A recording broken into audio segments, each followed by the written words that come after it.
Let's return to This Week in America. Here's your host, Rick Bratton.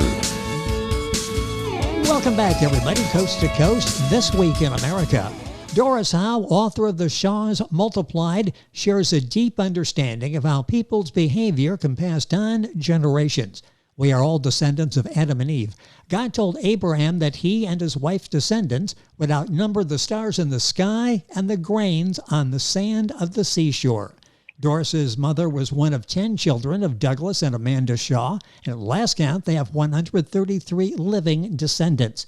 The SHAWS Multiplied briefly tells stories of the lives, adventures, and experiences of some of the descendants of Douglas and Amanda Shaw, some deceased and some still living. The book is described as an invitation to profound self-discovery and heightened self-awareness while delving into the rich tapestry of one's own heritage. Doris is a missionary with Youth with a Mission. Her mission field is in Tyler, Texas at Loving Alternative Adoption Agency. She's been an adoption caseworker for over 24 years. Her main task is to minister to young women who find themselves in an unplanned pregnancy. She's to love them, educate them, and pray with them. Doris is the author of Adoption Joys, They Expected a Miracle, and Adoption Boys Book 2, Dads Make a Difference. We talked about that with Doris here on This Week in America, and also the author now of the SHAWS Multiplied. And we welcome back to This Week in America, Doris Howe. Doris, welcome back. A pleasure to have you back with us on the program. Thank you. My pleasure. You are a gifted writer. I always enjoy reading what you've written, and I love what you've done with the SHAWS Multiplied. This was an amazing undertaking on your part. As I'm reading, I'm thinking about all the research and the work that went into this, and then to make the story so relatable and so cohesive as you tell the story of the SHAWS. Where did this idea begin? How did this idea start with you? Well, I went to a writing workshop a few years ago, and one of the little classes, the thing I remember that the man said, everyone has a story. And I thought, yes, I have a story. Yes. And it's all related from my grandparents and all the times that we had together, memories when the different aunts and uncles and cousins would all descend on the farm where my grandpa and grandma lived. And so that evolved into this book.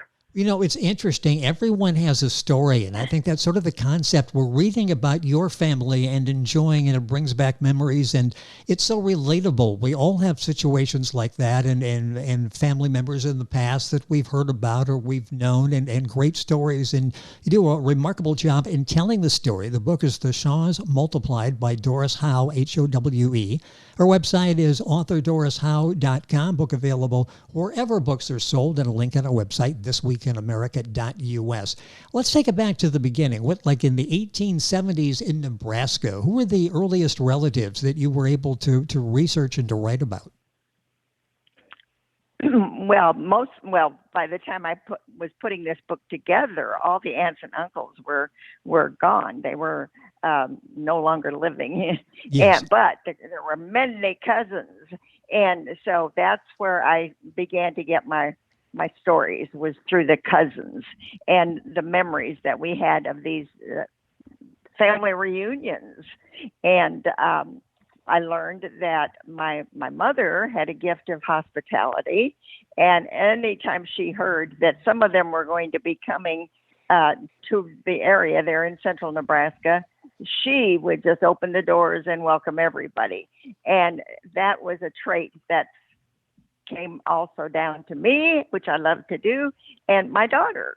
So we all just can't wait to have a group in our house. Well, it's interesting. A reunion. Well, yes, that you're born to be a hospitable person, to be a welcoming person. And it's interesting, I mentioned the work that you're doing. We've talked about it on the program before, for years in working with young women. Talk about that dedication to serving God, to serving children as you have. Is that another trait passed down from your mother? I don't. My mother was a teacher, and Yes. maybe that was part of it. because I did become a teacher as well. I don't know. That was one of the traits that came down. But I think too that my dad's sense of humor was definitely shows up when I reread this book. Well, yes. Yeah.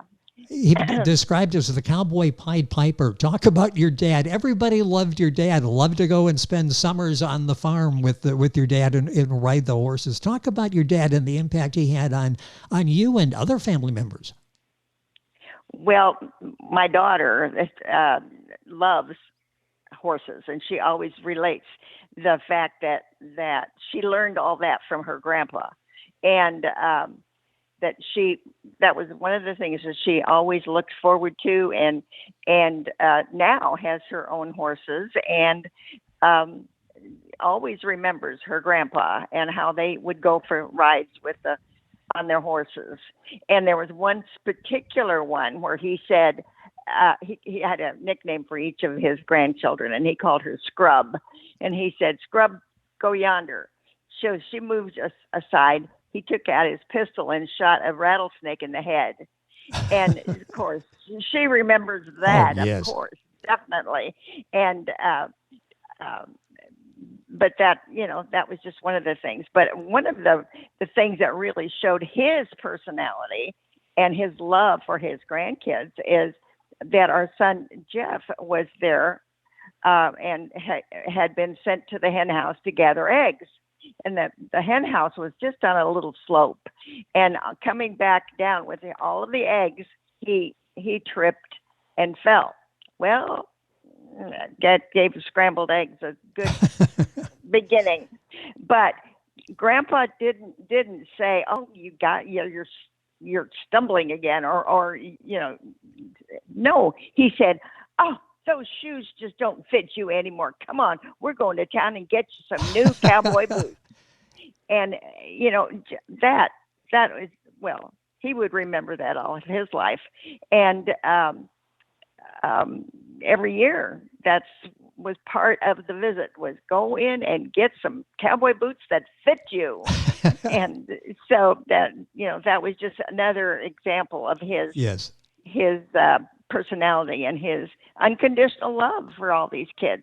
I love that story. He thinks he's getting in trouble, and he got boots out of it, and got boots every year out of it as he grew out of those, and then into new ones. Doris Howe is our guest on the program. HOWE. If you're going to look it up online, her website, very simple, authordorishowe.com. This book is The SHAWS Multiplied, and you can link onto our website. You'll find the book, of course, at Amazon, all the usual places. Our website, thisweekinamerica.us, takes you directly to Doris's website. Talk about the difference for maybe younger people listening. They're talking about family reunions, not something that happened, certainly the frequency they had back then. Talk about that, because I can remember our family getting together. It's the one time out of the summer, and cousins were like brothers and sisters to us, weren't they? It was like we looked forward to this, and we would see them for the first 5 minutes, and you think we were together for the last year. And exactly, we were so excited to even get there because that was once a year when we got to reunite with all those cousins. And we were more like siblings than we were cousins, just because that was a trait that was in the family. And all of the uncles, I recall, were more like brothers than they were relatives, or they really were siblings, and they just got along with each other so beautifully all the time, and they teased each other, and they had nicknames for one another, but they all did it in good humor and love. And that was something that I think, just reviewing these stories and being reminded of their relationship, that's something that is missing today, that people don't get together face to face so much. they have their cell phones in front of them, and that's the way their relationships are built. Yes. Which are missing. There's a lot is missing. There's more to Zoom, isn't there? Or in FaceTime, you can actually be with the person and interact with the person and spend time and play and eat and actually grow up with the person and share your lives. It's a fascinating story. The SHAWS Multiplied. The book is receiving rave reviews. You'll find it wherever books are sold, and I'll direct you to Doris's website, authordorishowe.com.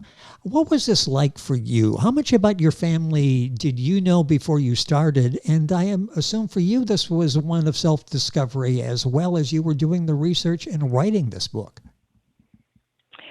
Well,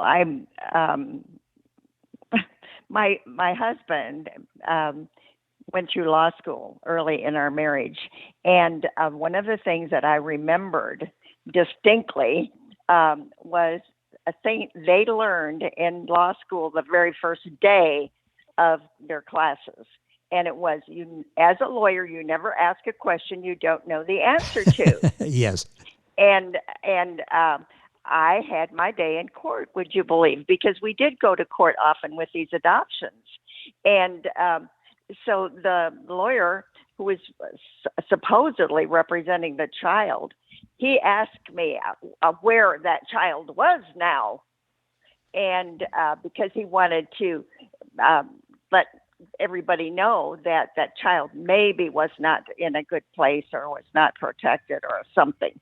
So that was my opportunity to just go through in detail all the things that we had done to make the adoption secure, to make it legal, to make it presentable, to make it part of that new family.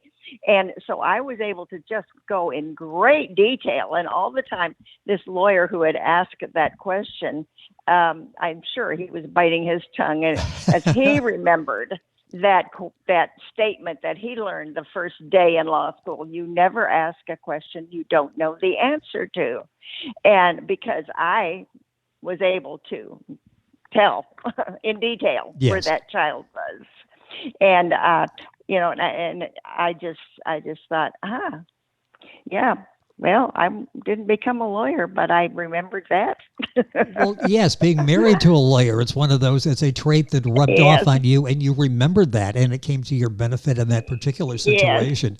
Doris Howe, our guest on the program, HOWE, back with us on the program, talking today about the SHAWS Multiplied, the book available wherever books are sold. And you can link onto our website, and of course, go to Doris's website as well. We'll give you that before we end up concluding the program today. Let's talk about family involvement, because you had family members. You asked family members for their participation in this as well. So this really was a family project, wasn't it? You were spearheading it, but you were including the thoughts and the memories of others in the family. Yes, and we had some families were in Montana, many in different areas of Nebraska, some in Illinois. And but when this idea of this book came to me, I just thought, okay, we got lots of cousins out there, and they all have different memories. And so I am going to question them about their memories and the good times that they had as part of this family. And I got some that were lengthy and some that were very, very short.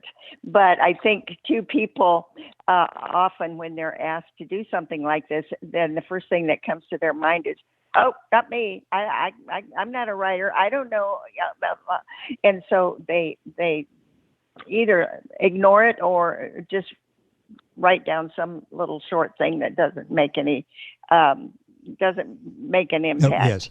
But I had one nephew who wrote probably the best story. And I just thought, what a talent. And when I first got his back, I just thought, oh my gosh, he should have written the whole book, because the talent was just so obvious in his story. But he didn't. But he's obviously very talented, and that's one thing that I wanted I wanted to emphasize was the different traits from the family that are included in this book by the people telling their memories of growing up with the Shaws. If somebody as is listening grandparents. and thinking, boy, this is something, I really admire what Doris has done, the effort that she's put into this, and the remarkable findings that she's come up with, as well as the warm memories from all of the years.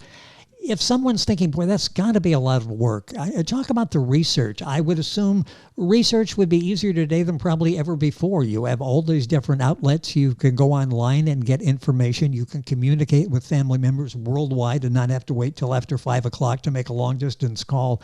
How difficult would it be for someone to start and do a project like you did with the Shaws? Well, I think in my case, I just felt like it was sort of an assignment from God. Yes. And, in that case, I had good help because, yes. And I've learned over the years too, that really the Holy Spirit is my co-author.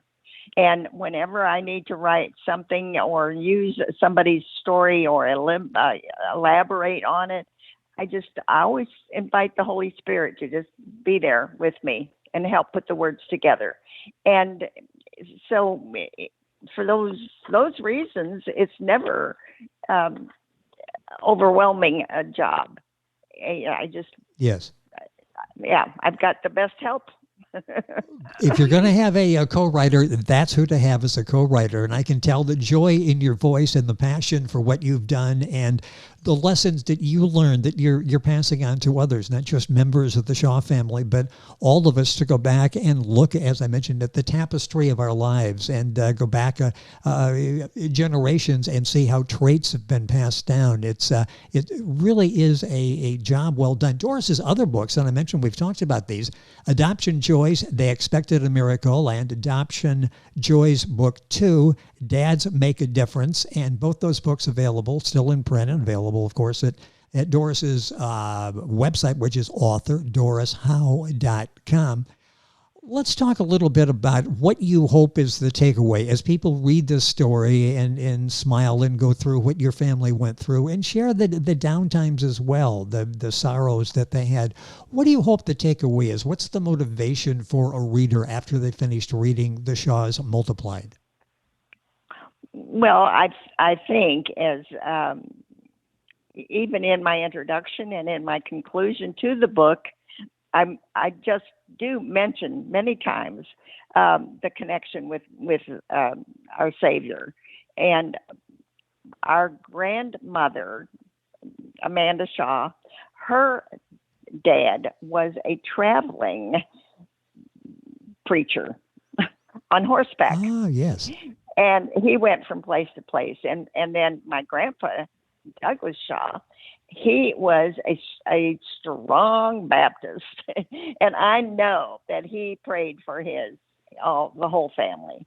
And that was it was evident, and it was evident in the lives of the people who did contribute to the book, that they had that strength from the great grandparents, yes, basically, and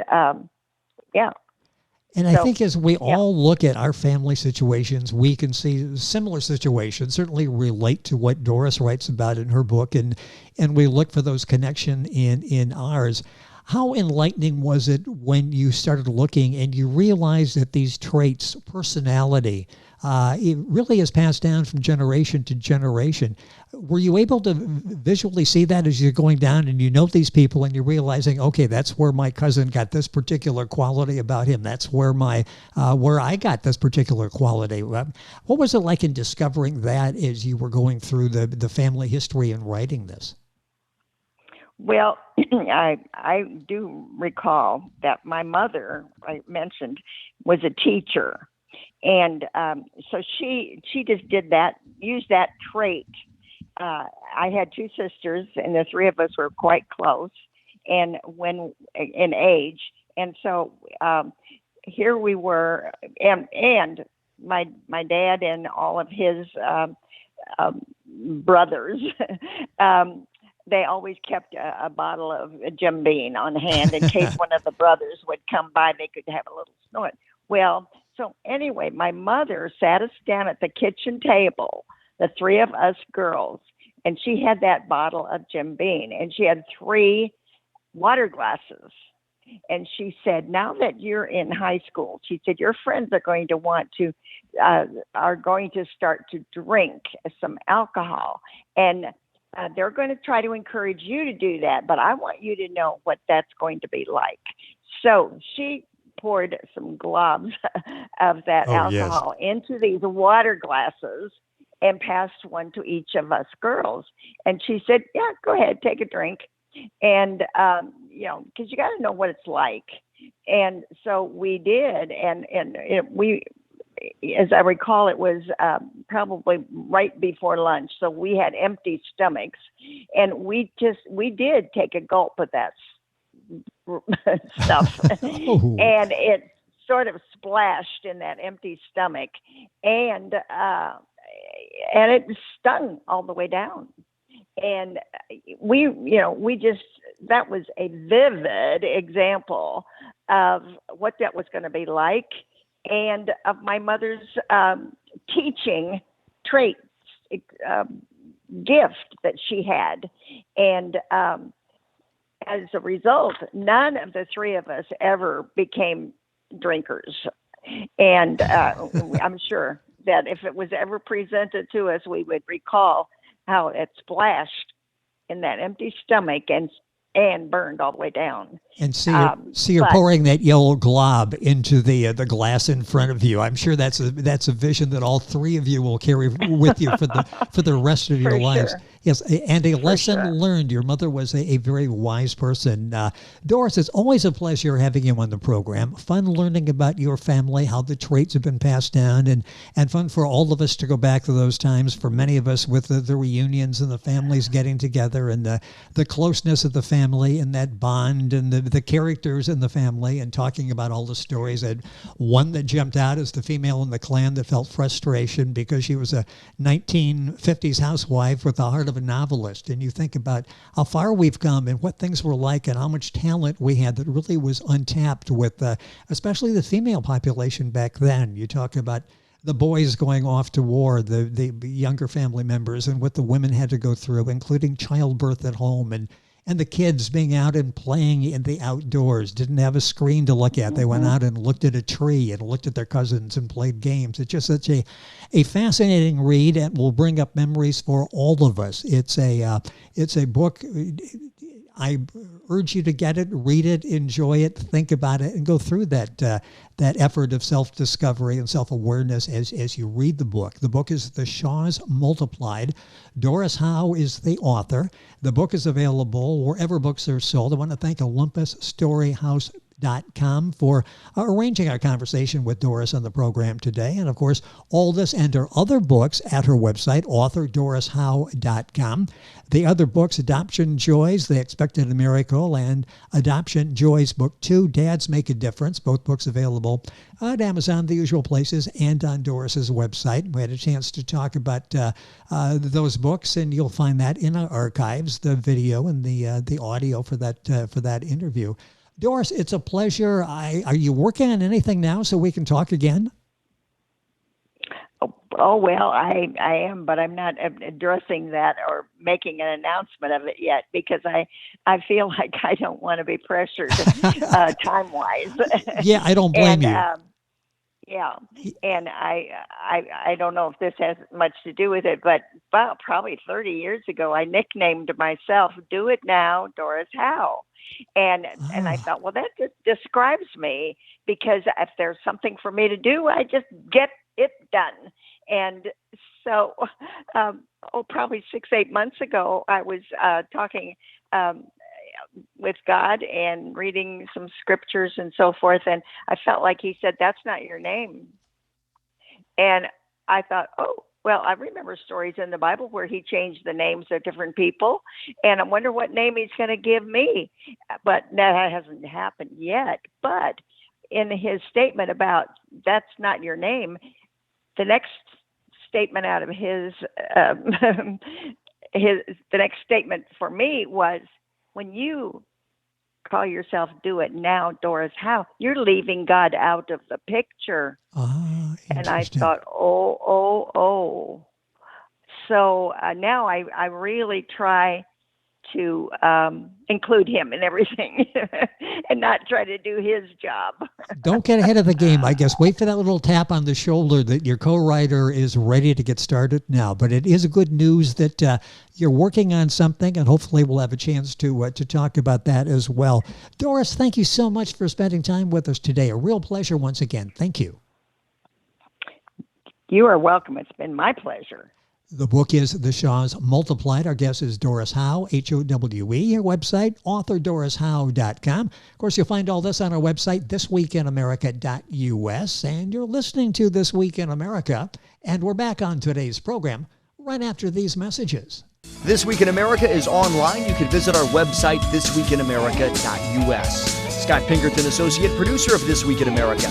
Jay Anderson, Segment Producer. Ben Watson, Webmaster. Otto Bechet, Director of Engineering and TV Production. This Week in America produced and is a trademark of Blue Funk Broadcasting, LLC.